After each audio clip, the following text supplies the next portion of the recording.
Now, the long-running dispute between Qatar and its Gulf neighbours appears to be at an end after the signing of a document by leaders at a meeting of the Gulf Cooperation Council in Saudi Arabia.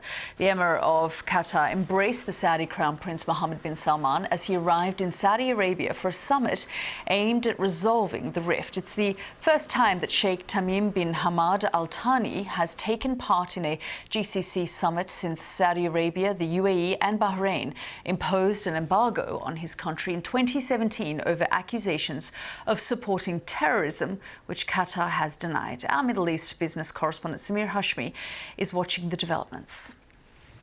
Now, this is the 41st GCC summit, but clearly one of the most significant ones in recent years, and that was quite evident when Sheikh Al Thani was embraced by Crown Prince Mohammed bin Salman, the de facto head of Saudi Arabia, when he arrived in al-Ula to attend the GCC summit. And the pictures are quite significant also given the bitter rivalry between Saudi Arabia and Qatar over the last 3.5 years. Now, this deal has not happened overnight. Both the sides have been talking to each other for more than a year now.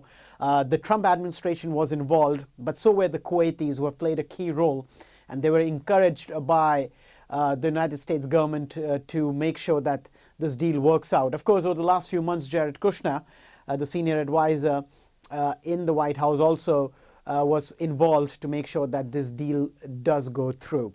Now, why does this deal happen right now? Of course, a lot of credit has been given to the Trump administration, but the other important factor is that the Saudis wanted to demonstrate to Joe Biden, who won the election in November, that his government, the Saudi regime rather, is willing to negotiate, because most analysts expect that the Joe Biden administration will adopt a much tougher stance against the Saudis compared to the Trump administration. And by striking this deal, the Saudis wanted to show the Biden administration that they are not holding on to their rigid position, but they are willing to negotiate wherever it's possible. But the other interesting fact, or a factor to watch out for, is that the other three countries that were part of this Saudi alliance, the UAE, Egypt and Bahrain, are not very happy with this deal. Of course, publicly they have welcomed it, but they were reluctant because of the trust deficit between both the sides. And the Saudis have already announced that they would be opening up the borders, but we still haven't heard anything with regards to that from these three countries. So that's something to watch out for, whether this deal will be only between Saudi Arabia and Qatar, or with the other three countries, which is Egypt, the UAE and Bahrain, will also implement it in its full spirit. Samir Hashmi reporting there.